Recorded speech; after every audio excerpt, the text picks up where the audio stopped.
जो छत्रपती शिवाजी महाराजांचा पुतळा परिसर आहे, या पुतळा परिसरामध्ये आपल्याला सर्व महिला या ठिकाणी उभ्या करायच्या आहेत। आपण महिला या ठिकाणी समोर पाठवलेले आहे।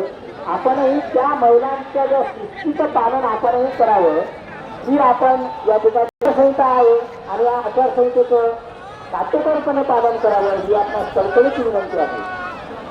कारण प्रत्येक जण या ठिकाणी शिस्तीत आलेला आहे आणि शिस्तीतच माघारी परत जाणार आहे। एवढं मात्र मित्रांनो, आपण सकाळपासून खूप त्रास सहन केला आहे आपल्या योद्ध्यासाठी। आता आपल्याला त्याच्या आगमनाची तयारी करायची आहे, जागा करायची आहे, कारण आपल्याला